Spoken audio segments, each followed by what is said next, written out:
permet d'agir et de faire de bonnes choses. Parce que pourquoi nous avons parlé de ça? Nous avons vu le cas d'Abel et de Caïn.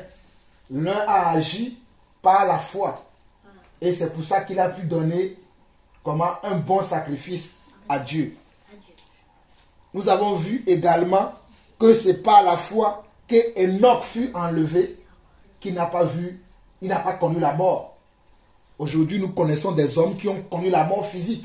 Mais Enoch, qui était un enfant de Dieu, un serviteur de Dieu à son époque, à cause de sa foi, il n'a pas connu la mort physique. Mais il a été enlevé pour être dans la présence du Seigneur. Donc nous avons vu également que la foi, nous avons vu également que sans la foi, il est impossible d'être agréable à Dieu. Sans la foi, il est impossible d'être agréable à Dieu. Donc nous avons besoin de la foi pour être agréable à Dieu. Au fait, la foi est le canal, est le chemin qui nous amène à être agréable à Dieu. C'est-à-dire quand Dieu te regarde, si Dieu te regarde sans foi, Dieu ne prendra pas plaisir à te regarder. Mais quand Dieu te regarde, mais il voit tu as la foi en toi, Dieu prendra plaisir à te regarder. Dieu prendra plaisir à écouter tes prières. Dieu prendra plaisir à suivre tes projets. Dieu prendra plaisir à suivre ta vie parce qu'il sait qu'en toi, tu as de la foi. Parce qu'on nous dit dans Hébreux 11, verset 6, que or sans la foi, il est impossible de lui être agréable. Car il faut que celui qui s'approche de Dieu croit que Dieu existe et qu'il est le rémunérateur de ceux qui le cherchent. Donc tu ne peux pas dire que tu crois en Dieu sans savoir que Dieu est partout, sans savoir que Dieu te suit. Donc quand tu dis que Dieu existe, il faut que tu le crois réellement. Ce n'est pas un rêve, ce n'est pas une invention.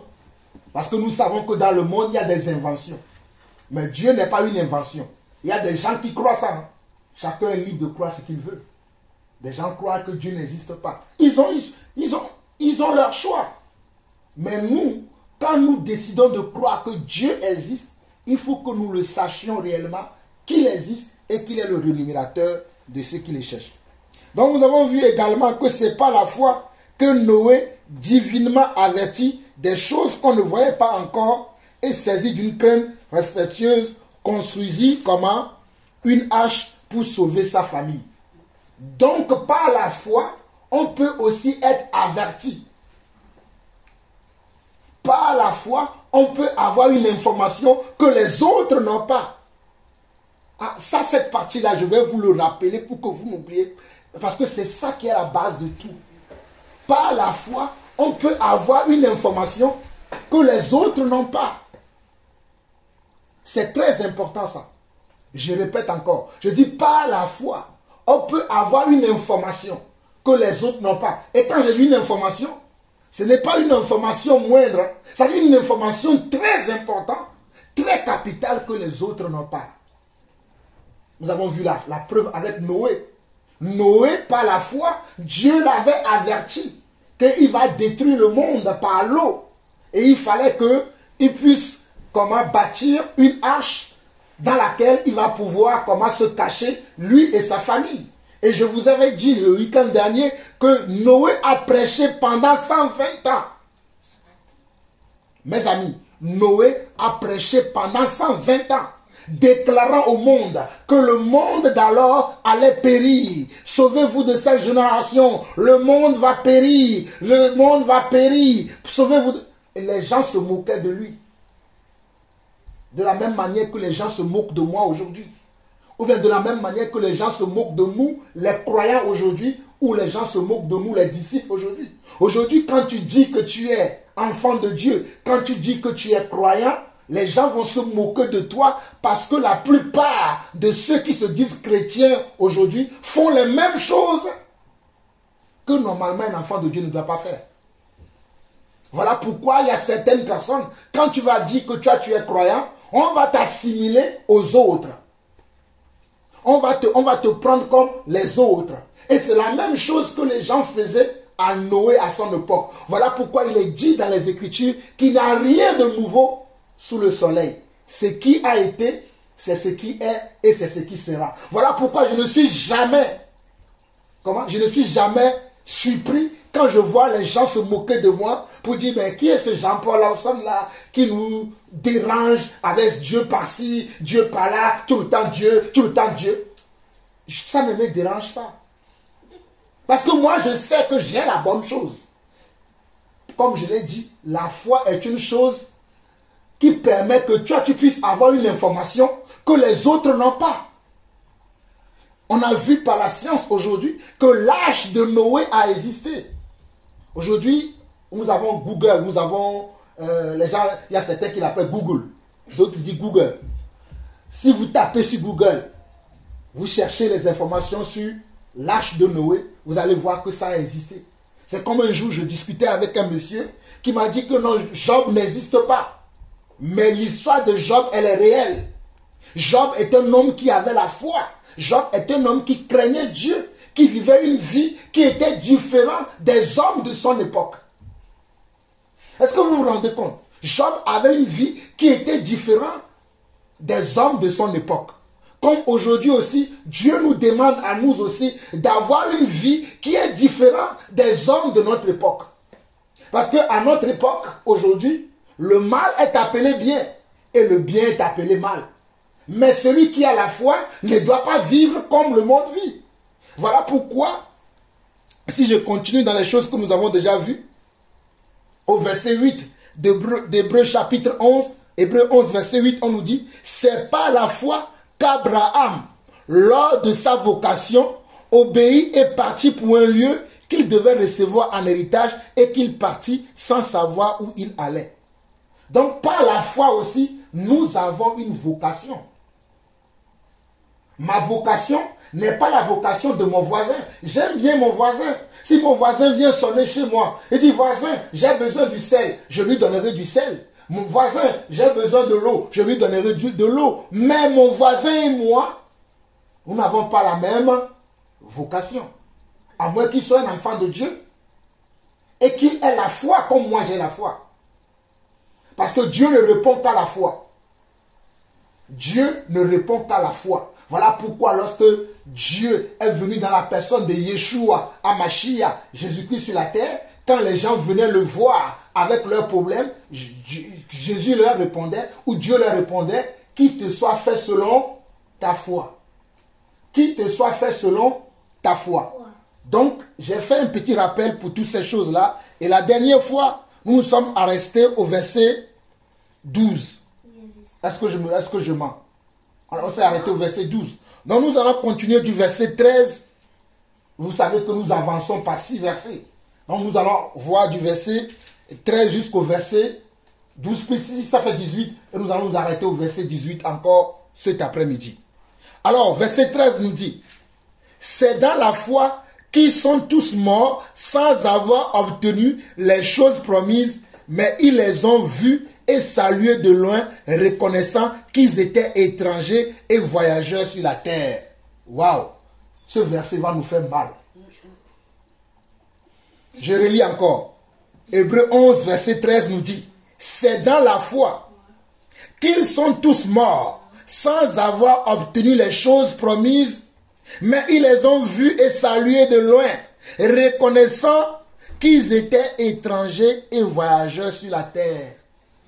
Donc, quand on a la foi, on peut mourir. Quand on a la foi, on peut avoir des échecs. Ah, des échecs? Ah oui, oui, oui.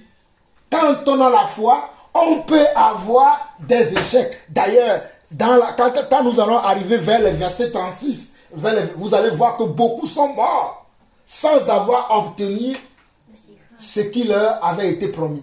Mais cela ne veut pas dire qu'ils ont échoué. Parce que la foi n'échoue jamais. Oh, j'ai le Dieu qui n'échoue jamais.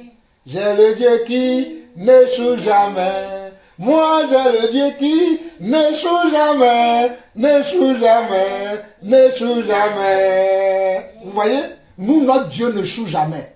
Par la foi, on ne peut jamais échouer. Mais par la foi, on peut avoir des échecs. Parce que Dieu prépare pour nous quelque chose de meilleur. C'est dans ces circonstances-là que Dieu permet des fois que nous ayons quelques pertes, que nous ayons quelques irrégularités dans notre vie. Mais cela ne nous doit pas nous inquiéter. Cela ne nous doit pas nous pousser à comment? À abandonner la foi. Parce qu'on nous dit dans un autre passage d'Hébreu, je crois que c'est Hébreu 10, le verset 26 qui dit que certains, ils ont abandonné la foi. Ils se sont retirés. Je vais lire ça rapidement pour dire exactement ce que le verset dit. Hébreu 10, vous n'avez pas besoin de l'ouvrir. Hébreu 10, le verset 35 dit, n'abandonnez donc pas votre assurance, à laquelle est attachée une grande rémunération. Car vous avez besoin de persévérance, verset 36, afin qu'après avoir accompli la volonté de Dieu, vous obteniez ce qui vous est promis. Encore un peu de temps, celui qui doit venir viendra et il ne tardera pas. Et mon juste vivra par la foi. Écoutez bien, Hébreu 10, verset 38, et mon juste vivra par la foi. Mais s'il se retire, mon âme ne prend pas plaisir en lui. Nous ne sommes pas de ceux qui se retirent pour se perdre, mais de ceux qui ont la foi pour sauver leur âme. Donc la foi est le chemin qui nous aide à sauver notre âme. La foi est le canal par lequel nous pouvons gagner notre âme. Nous pouvons gagner dans cette vie. Il y a certaines batailles que nous aurons dans cette vie. Si nous n'avons pas la foi, nous n'allons pas passer au-delà de ces batailles-là. Il y a certains problèmes, certaines situations que nous allons rencontrer. Si nous n'avons pas la foi, nous ne pourrons pas les dominer. Mais nous devons savoir également, selon le verset 13 d'Hébreu 11, que c'est dans la foi qu'ils sont morts. Ça veut dire que tu peux être dans la foi. Ce n'est pas parce que tu meurs que cela veut dire que tu n'as pas la foi. Parce que tu dois mourir, mais mourir en quoi? Dans la foi. Il y a des gens qui meurent sans la foi. Voilà pourquoi pour nous qui sommes les sauvés, pour nous qui sommes les croyants, nous savons qu'au son de la trompette, les morts dans la foi ressusciteront en premier. Et nous les vivants qui serons restés pour l'avènement du Seigneur, ensemble avec les morts dans la foi qui se sont ressuscités en premier, nous allons tous aller à la rencontre de notre Seigneur qui vient chercher son Église. Mais donc, nous ne comprenons pas le verset 13 que on peut avoir la foi, mais être dans les difficultés. Ah, j'ai prié quand même pour le match, mais on a perdu le match. Mais ça ne veut pas dire que tu n'as pas de foi. Ça veut dire que cette fois-ci, le Seigneur a décidé que vous ne devez pas gagner. Ah oui, j'ai prié, mais je n'ai pas eu ce job. Ah, mais le Seigneur a prévu un autre job pour toi. Cela ne veut pas dire quand tu pries, ça veut dire que tout ce que par... Comment? Oui, cela ne veut pas dire que quand tu pries, tu dois obtenir coûte que coûte ce pourquoi tu as prié. D'ailleurs, Dieu dit que quand nous prions mal. Dans le but de satisfaire comment? Nos plaisirs, nos envies et nos comment? Et nos convoitises. Donc toi, tu peux, dans ta tête, tu peux te dire que cette prière que je fais, c'est la bonne. Mais Dieu va juger, il va dire, la prière de ma fille Elisheva là, moi je sens qu'il y a un peu de convoitise dedans. Donc je ne les ose pas. Mais cela ne veut pas dire que tu n'as pas de foi.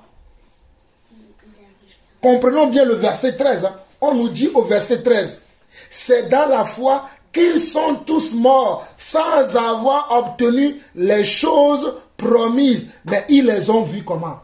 Ils les ont vus et salués de loin, reconnaissant qu'ils étaient étrangers et voyageurs sur la terre. C'est là où beaucoup d'entre nous avons des difficultés. Nous ne voulons pas être des étrangers ou des étrangères ou des voyageurs ou voyageuses sur la terre. Nous voulons montrer aux yeux du monde que la terre nous appartient. Mais la terre ne nous appartient pas. Puisque ce qui nous appartient, c'est qui le sait? Qui sait ce qui nous appartient? Ce qui nous appartient à nous, les enfants de Dieu, c'est le royaume de Dieu. La terre, ce n'est pas notre destination. Voilà pourquoi on ne doit pas s'attacher Voilà pourquoi la Bible dit, ne vous attachez pas aux choses visibles, mais attachez-vous aux choses invisibles. Et les choses invisibles, c'est quoi? C'est ce qu'on ne peut pas percevoir avec l'œil nu. C'est la foi. C'est l'amour. Bon, quoique l'amour, on peut voir les fruits de l'amour, où on saura que celui-là, il a l'amour. La paix. On peut voir que celui-là a le fruit de la paix. Il cherche la paix en toutes circonstances. Il cherche la paix en toute situation. On peut percevoir que tu es un homme de paix. Donc nous, en tant qu'enfants de Dieu, nous ne combattons pas pour les choses de ce monde. Je veux être clair là-dessus. Nous devons comprendre que nous sommes des étrangers et des voyageurs sur la terre. Parce que les hommes qui sont dans ce monde, qui travaillent 24 heures sur 24, certains d'entre eux travaillent que pour gagner les choses de ce monde. Avoir des belles villas, avoir les belles voitures, avoir les belles hommes, les belles femmes, avoir les meilleures choses qui existent dans ce monde, c'est cela comment leur projet. Mais le projet d'un enfant de Dieu, c'est qui sait ce que c'est. Voilà. Merci Elisheva. Le projet d'un enfant de Dieu, c'est de gagner le ciel.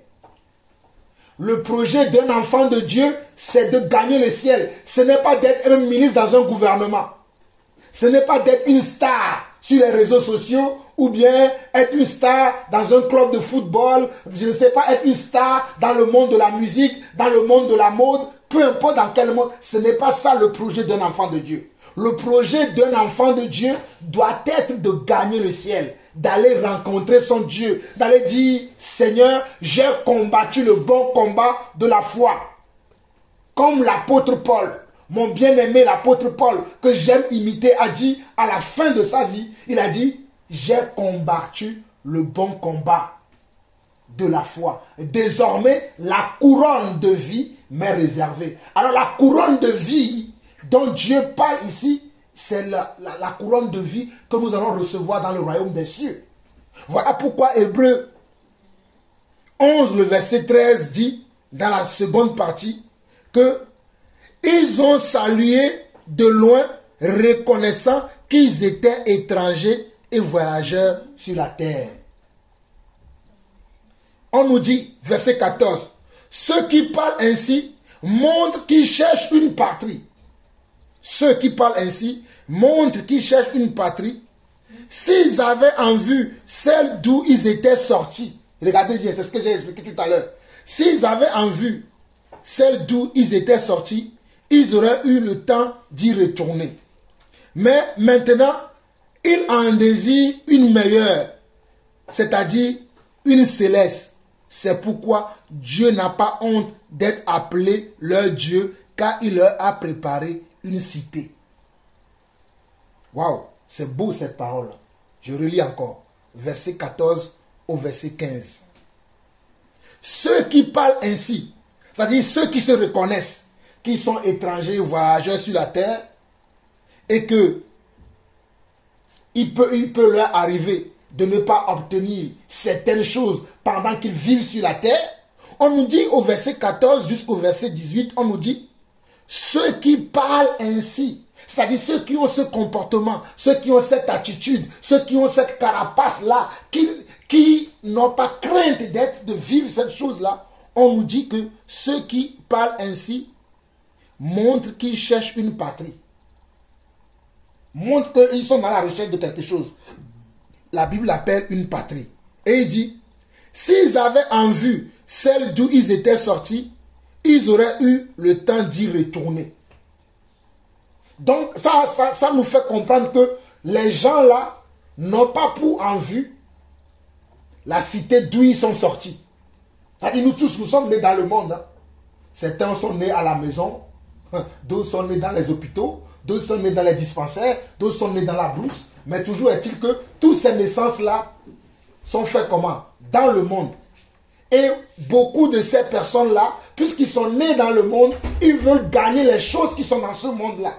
Mais on nous dit ici, la suite nous dit au verset 16 de Hébreux 11, mais maintenant, ils désirent une meilleure, c'est-à-dire une céleste. C'est pourquoi Dieu n'a pas honte d'être appelé leur Dieu, car il leur a préparé une cité.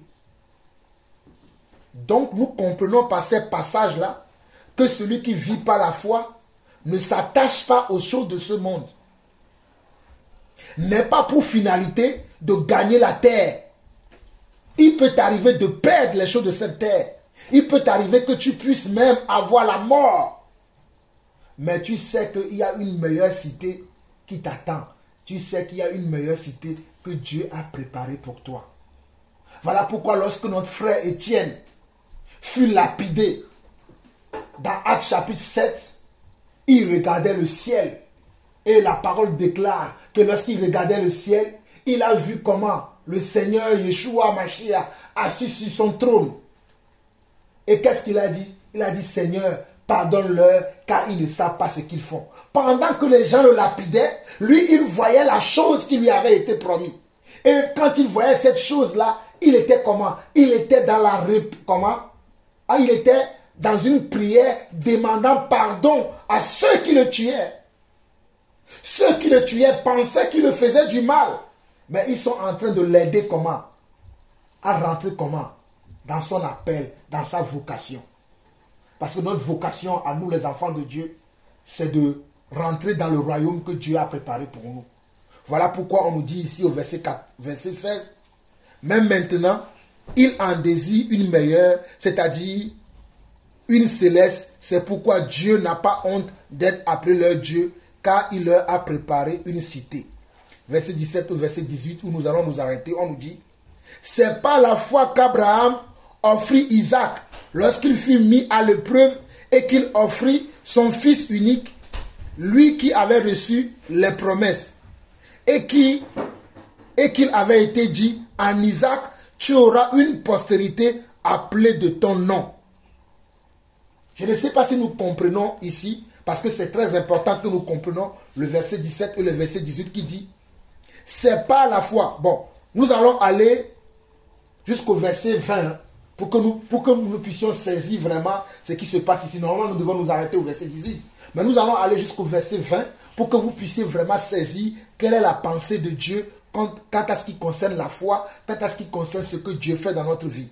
On nous dit au verset 17 jusqu'au verset 20, on nous dit, c'est pas la foi qu'Abraham offrit Isaac lorsqu'il fut mis à l'épreuve et qu'il offrit son fils unique, lui qui avait reçu les promesses et qui avait été dit, en Isaac tu auras une postérité appelée de ton nom. Il pensait que Dieu est puissant même pour ressusciter les morts. Aussi il retrouva son fils et qui est une préfiguration. C'est pas la foi qu'Isaac bénit Jacob. Bon, on peut s'arrêter même au verset 19. Parce que le verset 20 parle d'Isaac. On peut s'arrêter au verset 19 parce que le verset 19 explique pourquoi Abraham a eu ce comportement, cette attitude-là. Si je m'arrêtais au verset 18, c'est comme si ce n'est pas complet le verset. Donc il fallait que j'avance.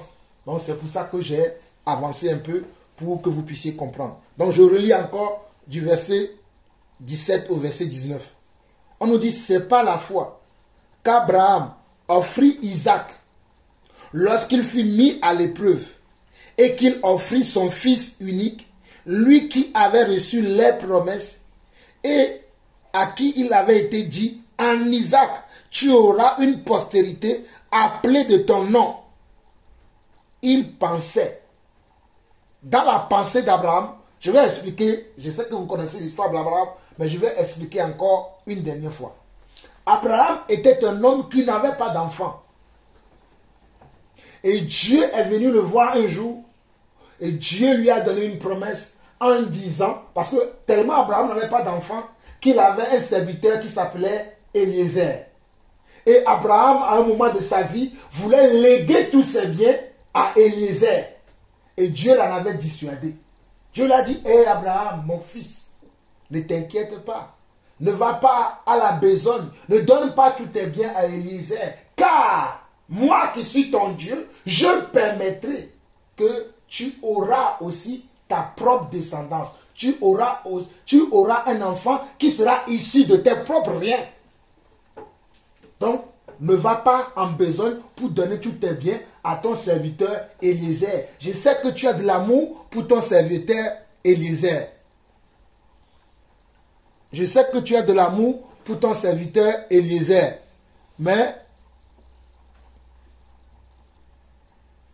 ne pars pas en besogne.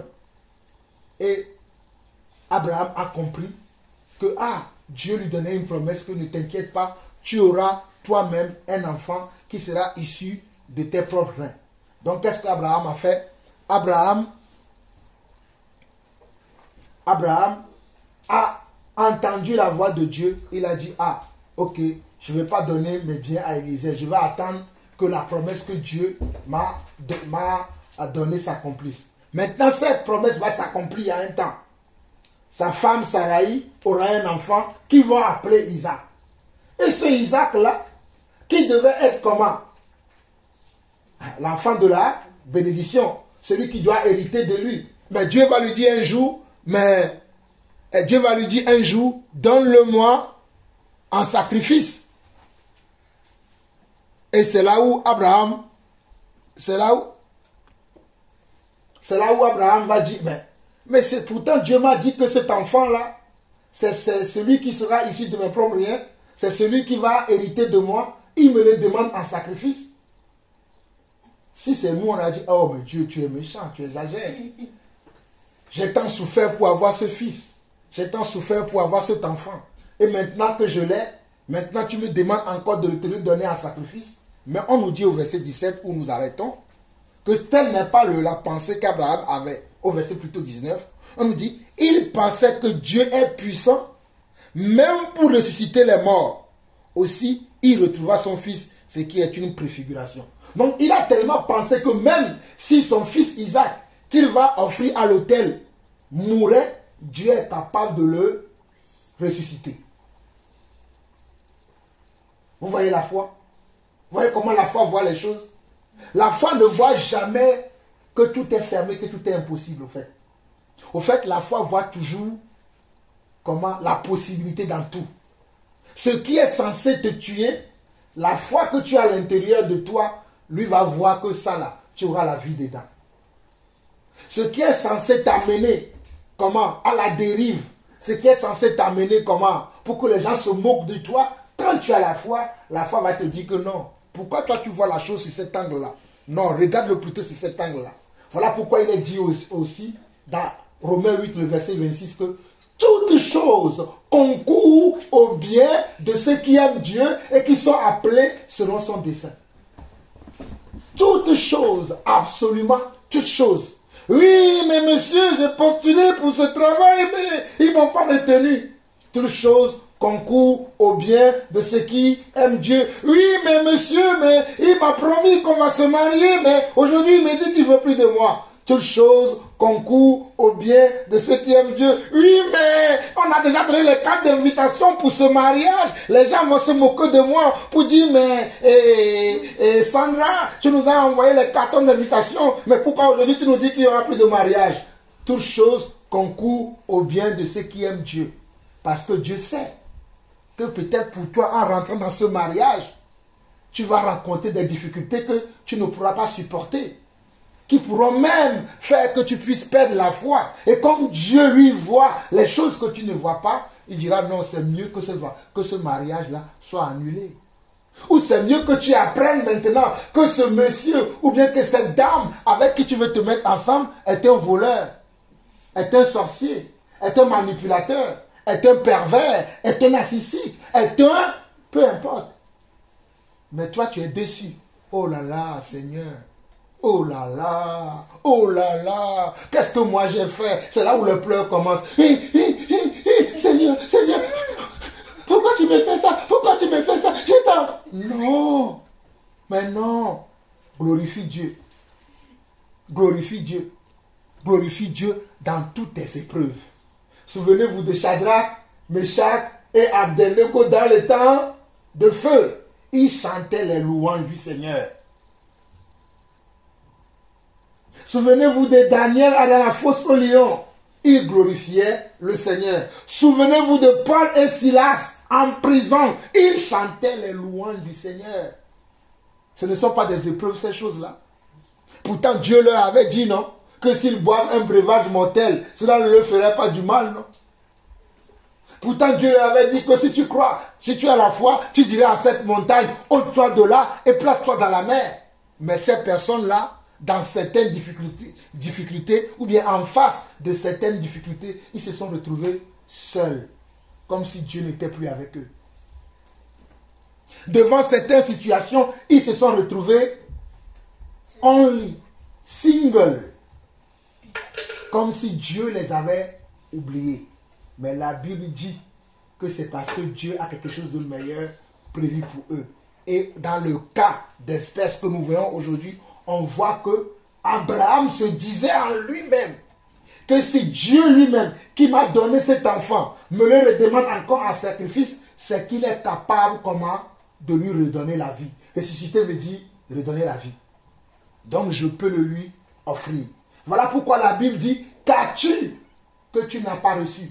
Et si tu l'as reçu, pourquoi te glorifies-tu? Qu'as-tu? Qu'avons-nous que nous n'avons pas reçu? Je bénis Dieu. J'ai eu une meilleure épouse. J'ai eu une très belle femme. Mais c'est Dieu qui me l'a donnée. Je ne peux pas m'enorgueillir pour dire, Seigneur, si le Seigneur me dit aujourd'hui, donne-moi ta femme. Je vais dire, oh, mais Seigneur, c'est quand même ma femme. Si je te donne là, je vais rester seul. Elle ne m'appartient pas. Elle est d'abord la fille de Dieu avant d'être ma femme. Dieu peut dire, j'ai besoin de ta femme dans telle chose. Mais Seigneur, moi aussi j'ai besoin d'elle. Qui doit passer en priorité? C'est Dieu. Voilà pourquoi beaucoup de gens ont des difficultés aujourd'hui. Ils se disent qu'ils sont des chrétiens, ils se disent qu'ils sont des enfants de Dieu, ils se disent qu'ils vont à l'église, mais ils ne comprennent pas ce que c'est que la foi. La foi, ça veut dire que tu vas être en face d'une contrariété. Mais quel sera comment ton comportement, ton attitude en face de cette contrariété-là? Aujourd'hui, comme je vous ai dit, les gens sont trop faciles à accuser Dieu. Ah mais Dieu, tu m'as donné ce travail, j'ai fait que 2 mois, on m'a licencié. Mais tu auras un meilleur poste. Je suis bien placé pour vous dire ça. Combien de fois on ne m'a pas licencié ou bien on m'a promis des choses et après le jour arrive, on me dit non mais finalement tu n'es même pas dans l'entreprise. Mais on m'a fait miroiter quand vous voulez me donner des choses. Mais je n'ai jamais baissé les bras. Mon épouse elle peut vous témoigner ça. Je n'ai jamais baissé les bras. C'est vrai que ça me donne un coup. Je me dis, ah, j'ai commencé à dire que peut-être je vais gagner 2000 euros, 3000 euros là-bas. Aujourd'hui, ils me disent que je ne suis plus là-bas. Comment je vais faire? Ça fausse tous mes calculs. Mais je dis toujours, Dieu pourvoira. Oh, Dieu pourvoira. Dieu pourvoira. Voilà pourquoi j'aime chanter. I have a God who never fail. I have a God who never fail. I have a God who never fail, who never fail, who never fail, forevermore. C'est-à-dire, moi j'ai un Dieu qui n'échoue jamais. Aujourd'hui, les gens, lorsqu'ils sont en face d'une difficulté, comme je disais tout à l'heure, vous rigolez, peut-être ça ne vous parle pas, mais il y a des gens qui se sont vus, se sont rencontrés. Ah, j'ai rencontré mon mari. Oh là là, Aline, tu ne sais pas la nouvelle. Oh, ce monsieur-là, il est trop gentil. Il a toutes les qualités. Il a tous les dons. C'est comme si Dieu avait vu mon cœur en m'envoyant cet homme. C'est lui que j'avais toujours rêvé. Mais entre-temps, le même monsieur pour lequel, ou bien la même femme, sur lequel tu as misé tout ce que tu as, Dieu te dit que non, finalement, tu ne vas plus te marier avec cette personne. Ou bien cette personne-là même te dit, finalement, il ne se marie plus avec toi. Et toi, tu commences à pleurnicher. Seigneur, Seigneur, Seigneur, 40 ans de vie. C'est quand Dieu peut tout. Je reconnais que tu peux tout. Et que rien n'était... Vous connaissez ça, la chanson là, non? Oui. Je reconnais que tu peux tout et que rien ne t'est impossible. Seigneur, ta gloire. Seigneur, fais-moi voir ta gloire. ta gloire, Jésus. Seigneur, fais-moi voir ta gloire. Donc reconnaissez que lorsque vous êtes en face d'une difficulté, c'est parce que le Seigneur veut vous faire voir comment sa gloire. Lorsque nous sommes en face d'une difficulté, c'est parce que le Seigneur veut nous faire voir sa gloire. Comme le cantique là que nous chantons bien. Et je vous assure, les mêmes enfants de Dieu qui chantent ce cantique là, je reconnais que tu veux tout. Mais quand ils sont en face de la difficulté, ils oublient que le Seigneur peut leur faire voir sa gloire. Waouh! N'oubliez jamais. Oh les amis, n'oubliez jamais que Dieu va vous laisser tomber. Il ne nous a pas sauvés pour nous laisser tomber. Il ne nous a pas sauvés. Même si ça arrivait que Dieu te laisse tomber et que tu deviens la risée de tout le monde, c'est pour un but. Nous avons la preuve avec Job. Job était devenu la risée de ses amis. Il l'accusait même. C'est parce que tu as péché que tu te retrouves dans cette situation. Mais la fin de Job n'a-t-il pas été comment? Meilleur que comment? Que son début. Voilà pourquoi on dit que la fin d'une chose vaut mieux que son commencement. La fin d'une chose vaut mieux que son commencement. Que quelqu'un dise avec moi, la fin de ma vie sera mieux que mon aujourd'hui, sera mieux que mon passé. Moi, je le sais. Voilà pourquoi les gens qui se moquent de moi aujourd'hui, moi, je ne les calcule pas. Parce que je sais que la fin de ma vie sera mieux que ce qu'ils voient aujourd'hui. Aujourd'hui, ils peuvent rire de moi. Aujourd'hui, ils peuvent se moquer de moi. Aujourd'hui, ils peuvent dire que je ne vale rien. Ce n'est pas grave. On verra la fin. Voilà pourquoi dans le monde, il y a un dicton qui dit c'est la fin qui justifie les moyens. Tout le monde utilise un moyen aujourd'hui pour avoir tout ce qu'il veut. Il y a des gens qui vont voir un marabout pour avoir un mariage. Toi, tu as prié pour ton mariage. Et du jour au lendemain, on dit ah, plus de mariage. Et tu te plains. Ta vie n'est pas plus mieux que le mariage. Ta vie est mieux que le mariage. Tu préfères aller dans ce mariage-là que tu sois maltraité, que tu sois comment torturé. Tu préfères aller dans ce travail-là et que tu sois comment la risée de tous tes collègues. Celui qu'on envoie faire les choses que tout le monde ne peut pas faire. C'est-à-dire, on ne t'embauche pas selon tes compétences, selon comment tes connaissances, selon tes expériences, mais on t'embauche juste pour que tu puisses faire, comme disent ma mère, le travail des subalternes. Mais tu n'es pas un subalterne. Tu es un prince. Tu es une princesse. Moi, je suis un prince. D'ailleurs, dans la vie naturelle, je suis un prince. Je suis un Lawson qui vient du royaume de Lawson. Mais maintenant, je viens d'un autre royaume qui est plus excellent que le royaume de Lawson. Waouh, quelle grâce! Voilà pourquoi je comprends Abraham, qui avait une vocation. Voilà pourquoi il a quitté la maison de son père. Sommes-nous prêts aujourd'hui? En fait, quand on dit qu'il a quitté la maison de son père, si nous ne sommes pas spirituels, nous allons penser simplement que c'est une question de maison. Mais c'est une question de quitter tout ce dont tu vois que ce sont comment des acquis pour toi aujourd'hui. Es-tu prêt pour quitter ta famille? Es-tu prêt pour quitter cet homme qui te maltraite, cette femme qui te maltraite? Es-tu prêt pour quitter ce travail dans lequel on ne te respecte pas? Es-tu prêt pour même quitter le club là dans lequel tu joues, on ne te respecte pas? Es-tu prêt pour quitter cet emploi dans lequel on ne te calcule pas? Es-tu prêt pour quitter ces pensées de suicide? Ces pensées qui t'arrivent, qui te disent, oh, toi tu ne vaux rien. Tu vas finir comme ton père, le nerveux là, le soulard là. Tu vas finir comme ta mère, qui a eu 10 enfants avec 10 pères. Tu vas finir comme ta tante, qui est une femme querelleuse. Et toi aussi tu dis, oui c'est vrai. Oui, parce que je vois ma cousine là, finalement elle est comme ça. Je vois mon cousin là, et finalement elle est comme ça. Et toi aussi, tu commences à nourrir ces pensées. Donc il est très important que nous comprenions que ce que Dieu nous dit qu'il va faire dans notre vie, il le fait réellement. Alors mes amis, ne doutons pas, gardons la foi, persévérons, soyons comme Abraham qui en face d'une difficulté n'a pas vu l'impossibilité, mais il a vu plutôt l'autre face. Il a vu plutôt l'autre côté. Vous savez que nous chantons souvent. Il n'a pas dit que tu coulerais, il n'a pas dit que tu semblerais, il a dit. Allons de l'autre bord, passons de l'autre bord.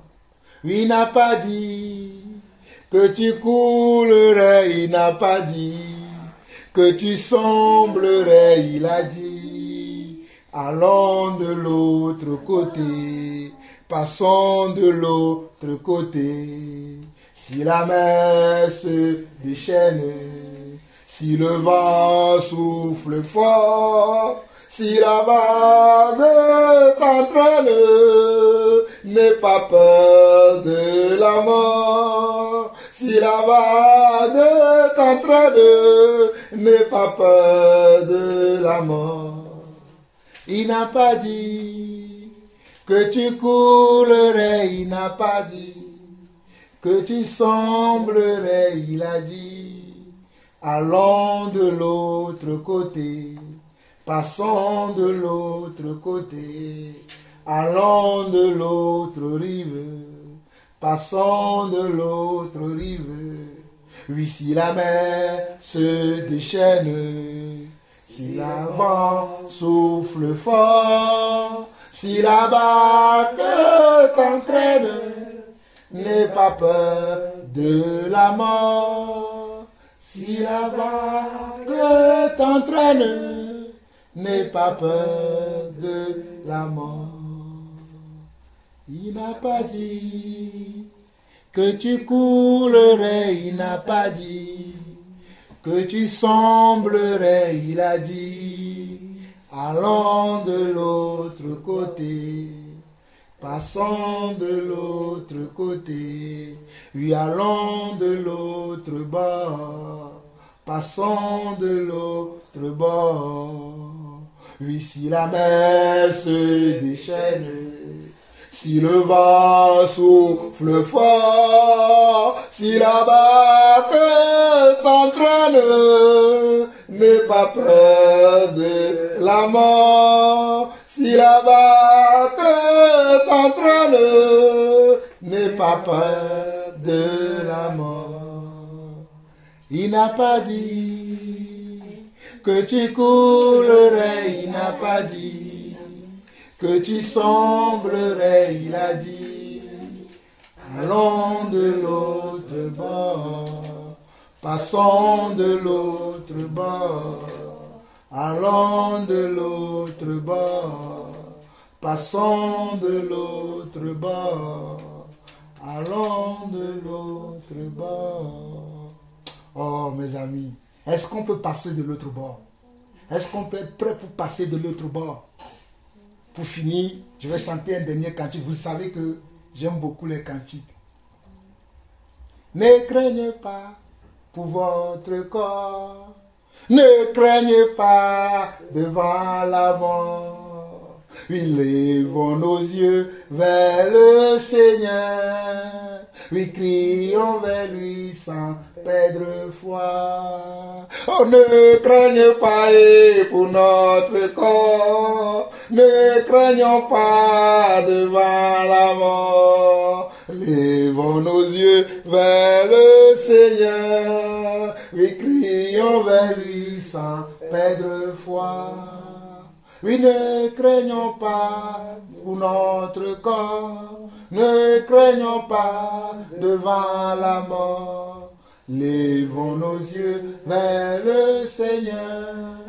Crions vers lui sans perdre foi. Ainsi nous terminons aujourd'hui. Donc je ne sais pas si vous avez des questions, si vous avez des rajouts, si vous avez des choses à partager.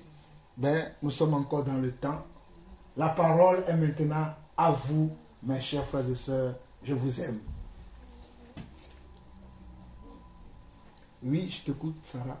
Moi, j'ai été contente de chanter des cantiques, tout ça. Je veux dire que je vous aime. Merci, papa et maman. Merci, Sarah. Donc Sarah elle a dit qu'elle est contente d'avoir chanté les cantiques. Donc c'est bien, c'est ce qu'elle a retenu, les cantiques. Ah ben oui, ces cantiques parlent de la foi. C'est vrai qu'elle est petite, Sarah. Elle est toute jeune, elle est encore petite. Mais au moins, elle a été contente d'avoir chanté les cantiques. Et pour vous, les grands gaillards, les grandes femmes, là, vous avez pensé quoi? Comme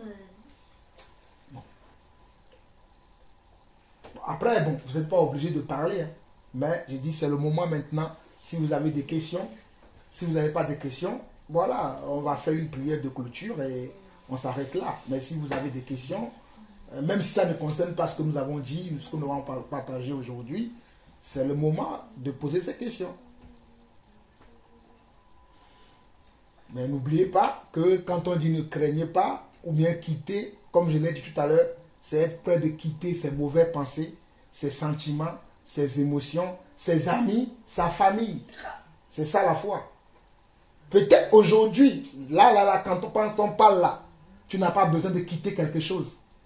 Mais peut-être ça va être dans 2 ans, dans 5 ans, dans 10 ans, dans 2 mois, dans 2 semaines, dans 2 heures. Peut-être dans 2 heures de temps après, il y aura une pensée qui doit te venir et tu dois quitter cette pensée. Tout est une question de temps. Avec Dieu, c'est le temps. Dieu agit avec le temps. Voilà pourquoi on dit que Dieu est le maître des temps et des circonstances. Donc peut-être aujourd'hui, ce qu'on a partagé, peut-être certains d'entre vous, vous allez dire que ça ne vous parle pas. Oh non, papa, peut-être moi aujourd'hui. Oh mes frères, moi aujourd'hui. Oh ouais, mon mari, moi aujourd'hui. D'accord. Mais demain arrive bientôt. Hein. Demain ne t'appartient pas. Et demain, tu auras besoin de cet enseignement, ce partage-là que tu as entendu.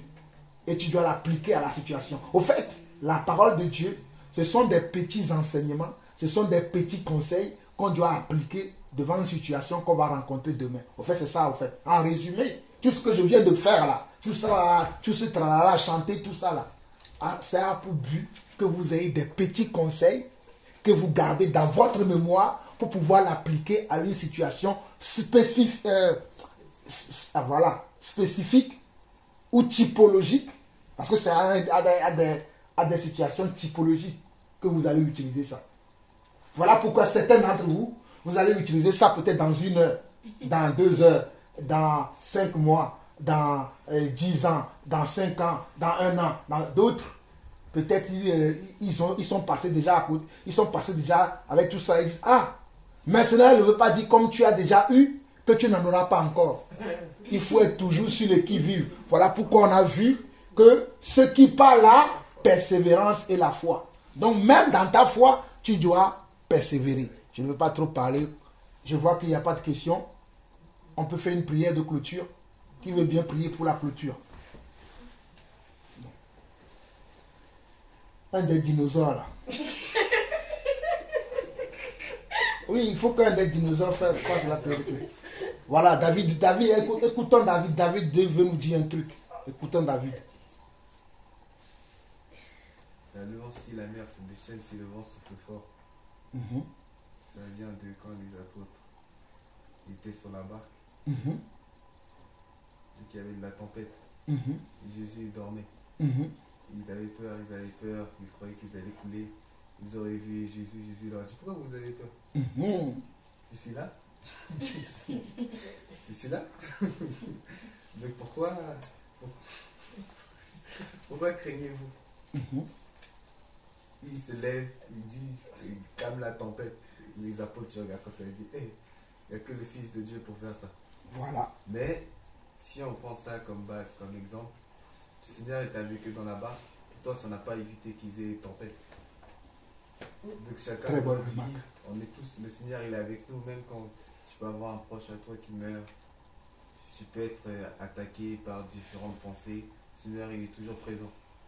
Maintenant c'est par la foi que toi tu vas croire que le Seigneur va t'aider, que le Seigneur il est là. Les apôtres ils étaient tout le temps avec Dieu, et malgré tout, quand la tempête est arrivée, ils ont eu peur. N'importe quelle personne, malgré son niveau de foi, le Seigneur va mettre des épreuves différentes à chacun. Ces épreuves-là, elles peuvent être ressemblées à des montagnes pour d'autres, L'autre, ça va être un petit caillou. Mais c'est l'épreuve que toi, tu vas devoir subir pour arriver où le Seigneur veut t'amener. C'est ce que je veux dire. Amen. Non, ce que David a dit, c'est très important. Je récapitule. David a dit que, selon comme Sarah, Sarah a dit qu'il a aimé les cantiques. David, lui, dit que le cantique de... Bon, il n'a pas dit. Ou bien passons... Le titre, mais c'est le titre de ce cantique, c'est passons de l'autre côté. Ce cantique-là dans lequel on chante, il n'a pas dit que tu coulerais, tu coulerais. David nous fait remarquer que, au fait, ce cantique-là a été construit ou bien a été créé sur l'histoire de Jésus et les apôtres dans la barque. Jésus et les apôtres dans la barque, Jésus était avec eux. Mais lui, il dormait parce que Jésus était un peu fatigué, il s'est assoupi. Et pendant qu'ils étaient dans la barque, il y avait des vents violents qui tapaient la barque. Il y avait les vagues fortes qui arrivaient et l'eau rentrait même dans la barque. Et les apôtres ont commencé à dire, nous allons couler. Nous allons couler. Et d'un seul coup, Jésus se réveille. Et comme David l'a dit, Jésus se réveille et dit, pourquoi avez-vous peur? Puisque la consigne que Jésus leur avait donnée en prenant la barque, c'est que prenons la barque, allons de l'autre côté, allons de l'autre rive. C'était ça la consigne. C'était ça l'objectif. C'était ça la mission. Mais sur cette mission, il y avait des dangers qu'eux, ils n'avaient pas vus, mais que Jésus, lui, l'avait vu. Puisque c'est lui qui donne les missions. C'est lui qui donne tout. Donc, lui, il avait vu qu'il y avait ces dangers-là et il savait comment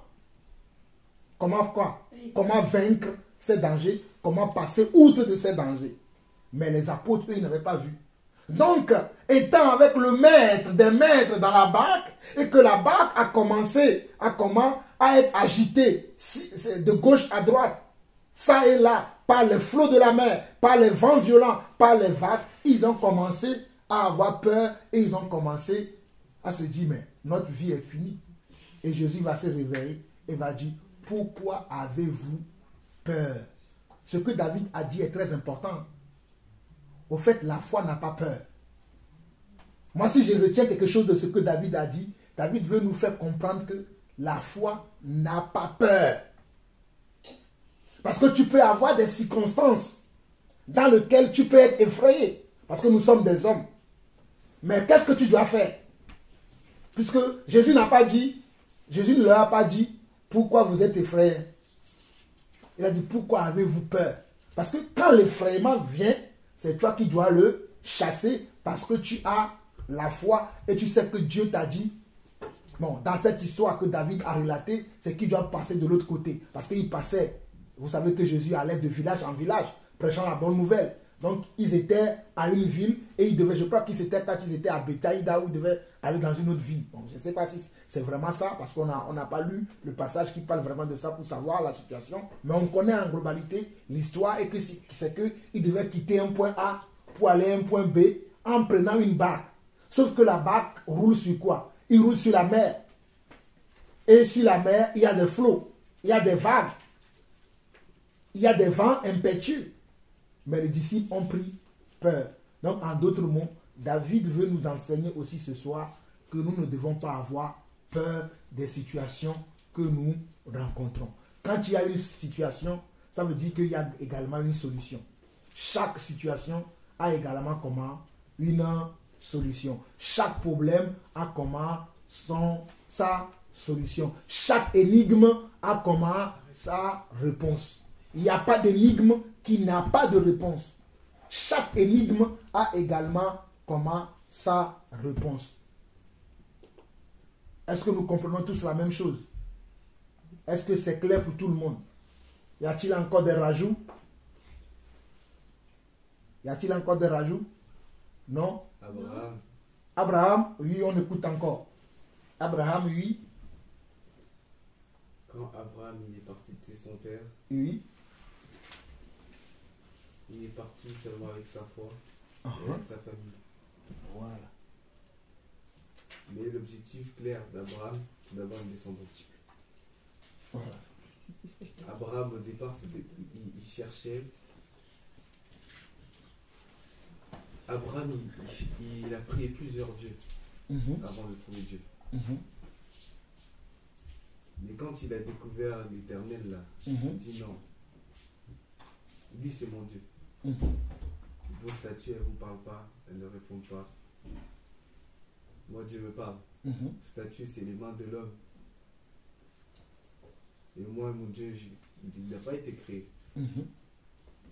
Et à partir de ça, il décide de croire en ce Dieu-là. Et il décide de se dire, je vais le suivre et j'aurai ma descendance. Amen. Mais ça a 100 ans qu'Abraham il a eu son premier enfant, qu'il a eu Isaac. L'enfant de la promesse, il a qu'à 100 ans. Est-ce que nous, on est prêts à attendre jusqu'à nos 100 ans, nos 90 ans, nos 80 ans, pour voir la promesse de Dieu dans nos vies? Très bonne remarque, pertinente.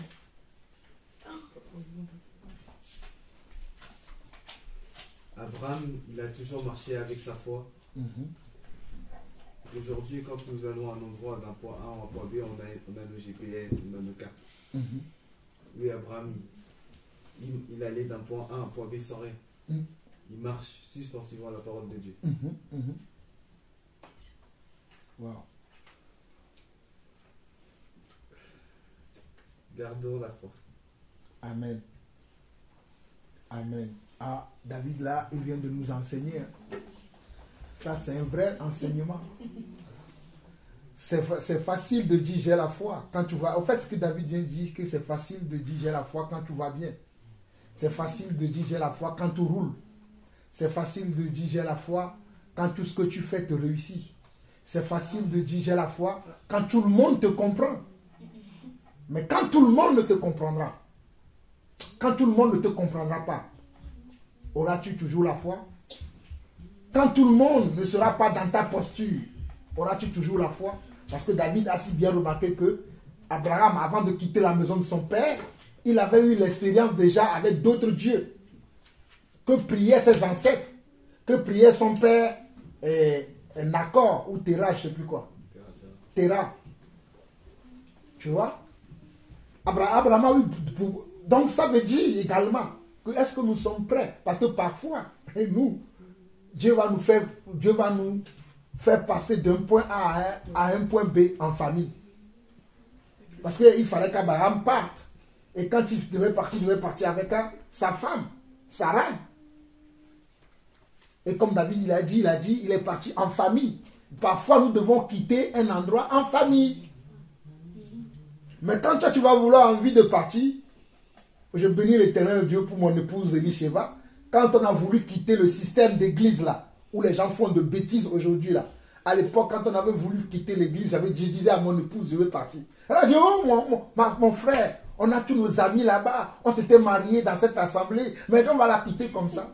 J'ai dit, ma soeur, cette église là, cette église n'est pas dans la volonté de Dieu. Regarde, ils font des choses comme s'ils étaient des gens qui ne connaissent pas la parole de Dieu. Il m'a dit, mais c'est justement ça, l'amour support tout ça. Il dit, non.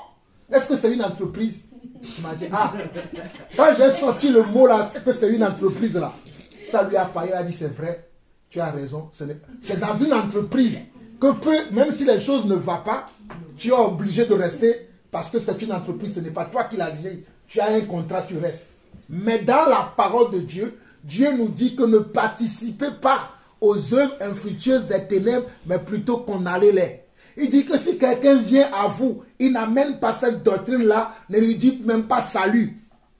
Mais aujourd'hui, tu vas voir les gens, oh Dieu est amour, Dieu est amour. Dieu est amour et vous êtes dans la chorale, vous faites n'importe quoi. Dieu est amour et vous donnez des prophéties mensongères. Dieu est amour et vous volez les offrandes et les dîmes des fidèles. Dieu est amour et vous êtes là, vous faites des choses qui n'ont rien à voir avec Dieu. Donc parfois, Dieu peut te dire, quitte un endroit. Mais est-ce que tu seras prêt pour quitter l'endroit là? Est-ce que tu vas accepter comme David l'a dit?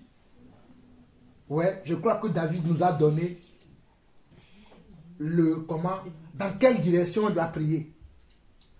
La direction dans laquelle on doit prier, parce que je disais qu'il veut prier. La direction dans laquelle on doit prier, Dieu merci, David nous l'a donné. C'est que Dieu nous donne la capacité d'être prêt à quitter tous les endroits où nous devons quitter, à quitter toutes les choses que nous devons quitter. Ça peut être un ami, hein. Ça peut être aussi un vice caché que tu as à l'intérieur de toi. Ça peut être un péché. Ça peut être une iniquité qui est cachée au fond de toi. Ça peut être une attitude que tu as. Parce que dans le cas d'espèce dont David nous a exhortés, David a dit que Abraham, dans la maison de son père, priait d'autres dieux avant. Mais quand Dieu lui avait dit de quitter, il dit, nous, à notre époque, aujourd'hui dans le monde, d'ailleurs, dans ma voiture, il y a un GPS qui est intégré. Si je ne prends pas le GPS de la voiture, je prends le GPS de mon téléphone. Nous avons Google Maps, nous avons Waze, nous avons Jean Michelin, nous avons plein de choses. Mais Abraham, lui, à cette époque-là, il n'avait même pas de carte. Parce qu'à l'époque, maman peut vous dire ça, à l'époque où il n'y avait même pas de carte, à l'époque où il n'y avait pas de GPS, quand nous voyagions, ben, je prenais des cartes. Oui, vous pouvez demander à votre mère. Ma mère était là, c'est elle qui regardait la carte, elle va me dire, tourne à gauche, tourne à droite. Aujourd'hui, que ce soit elle et moi, bon, on a des GPS dans nos voitures, on roule tout seul. Mais moi, je me rappelle quand le GPS, il n'y en avait pas, à cette époque-là, ben, ma mère peut vous dire, on avait des cartes. Mais à l'époque d'Abraham, il n'y avait même pas de cartes. Mais cet homme a su quitter la maison de son père, allant dans un lieu où il ne connaît pas, ne sachant pas qui sont les gens qui vivent dans ces endroits où il va aller. Comment est-ce qu'ils vont le recevoir? Il ne s'en doutait pas. Il suivait simplement Dieu. Donc je crois que David vous a donné, comme je l'ai dit, la manière dont nous devons prier pour que Dieu nous donne vraiment le cœur d'être prêt si Dieu nous incite, si Dieu nous convainc de pouvoir quitter certaines choses, de pouvoir, ça peut être des habitudes, hein. Ça peut être un caractère que nous avons, ça peut être une façon de faire, une façon d'agir aussi que nous avons, que Dieu nous dit de quitter, mais on ne veut pas quitter parce que voilà, on est à l'aise dedans. Mais ne soyons pas à l'aise, soyons bousculés. Dieu est le Dieu qui bouscule. C'est-à-dire pour avoir, au fait, la foi est le chemin que Dieu a préparé pour nous bousculer, pour que nous puissions entrer comment dans notre destinée. La foi bouscule, au fait. La foi te bouscule dans tes perceptions, dans tes façons de voir les choses, afin de t'amener à là où tu dois arriver. J'ai beaucoup parlé parce que trop parler aussi, c'est pas bon. Parce que la Bible dit que celui qui parle trop, il ne manque pas de péché. Voilà. Donc c'est bon, on va écouter et on va prier. Selon la direction que le Seigneur nous a permis d'avoir par notre frère David. Éternel notre Dieu, nous te bénissons encore pour ce moment que tu as rendu disponible, afin que nous puissions avoir ce moment de partage, ce moment d'enseignement, ce moment d'exhortation. Merci Seigneur Dieu de nous avoir parlé, de nous avoir enseigné, de nous avoir recadré, de nous avoir éduqués, parce que nous manquons d'éducation, nous manquons de cadre et de recadrage, mais tu es venu aujourd'hui par ta parole, nous recadrer Seigneur Dieu, par l'enseignement, par l'exhortation. Voilà pourquoi il est écrit dans le livre de Proverbes. Tu dis, mon fils, ne refuse pas l'enseignement de ta mère, ni de ton père. Papa, tu es venu par la bouche de nos frères et sœurs, surtout de nos frères qui nous ont parlé aujourd'hui, d'un enseignement que nous devons retenir.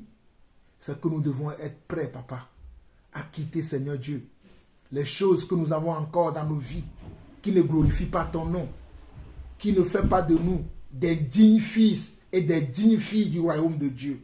Ô Père éternel, nous te demandons pardon, papa. Nous te demandons pardon, Seigneur Dieu, pour toutes ces lacunes, pour toutes ces portes ouvertes que nous avons encore en nous. Mais maintenant, comme nous savons que par la prière, tu peux nous aider et nous exaucer, nous te demandons maintenant de nous donner un cœur dur pour pouvoir, Seigneur Dieu, refuser de se compromettre, refuser de s'enlacer dans les choses qui ne glorifient pas ton nom. D'être prêt, papa, également, à quitter, Seigneur Dieu, les endroits où tu n'y es pas, à quitter les choses qui ne te glorifient pas, à quitter les moyens, les connaissances que nous avons. Certains même, ce sont des connaissances, ce sont des pratiques que nous avons à l'intérieur de nous qui ne glorifient pas ton nom. Seigneur, que cette pratique que j'ai, cette pensée que j'ai, cette compréhension que j'ai, cette façon de voir que j'ai, cette appréhension que j'ai, mais qui n'est pas digne de toi. Oh Seigneur, je me rappelle selon tes écritures, lorsque Pierre a dit, ne va pas mourir à la croix, tu as su lui dire, arrière de moi Satan. Seigneur, que nous aussi, nous puissions dire à toutes les occasions, à toutes les situations qui peuvent être une embuscade ou bien une barrière dans notre vie pour pouvoir rentrer dans notre destinée, pour pouvoir rentrer dans notre vocation, pour pouvoir faire la mission pour laquelle tu nous as engagés dans ton royaume, que nous puissions, Seigneur, dire non, Papa, à toutes ces situations. Que nous puissions avoir la clairvoyance, la présence de l'Esprit Saint en nous, de pouvoir dire non à toutes ces choses qui ne glorifient pas ton nom. Je dis non, Seigneur Dieu, à la manipulation. Je dis non, Seigneur Dieu, à la sédition qui est dans le monde et qui sévit actuellement, même les chrétiens, Papa. Seigneur, je dis non, Seigneur Dieu, à la convoitise. Je dis non à l'orgueil de la vie. Je dis non à la convoitise des yeux. Je dis non aux mauvaises pensées. Éternel, notre plus grand combat également, c'est dans nos pensées.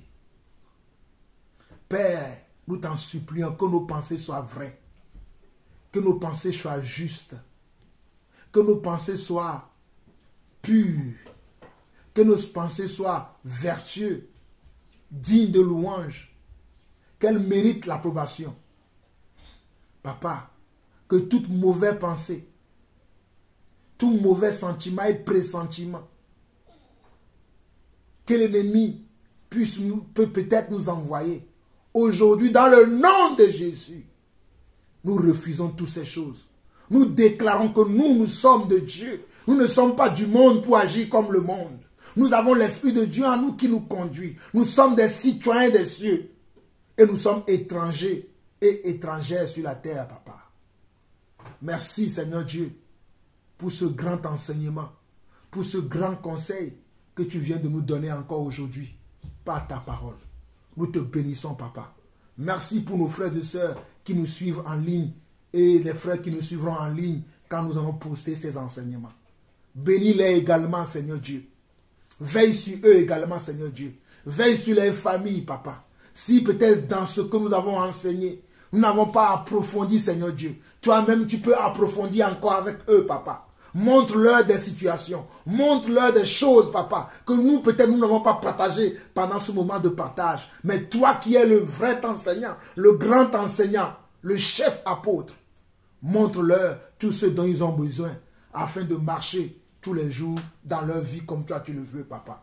Reçois la gloire, l'honneur et la puissance pour des siècles, au nom de Jésus-Christ. Ainsi nous avons prié. Amen. Amen. Amen. Soyez bénis. Soyez bénis. Dans la maison de mon Père, alléluia, oh, il a la joie, oh, alléluia, oh.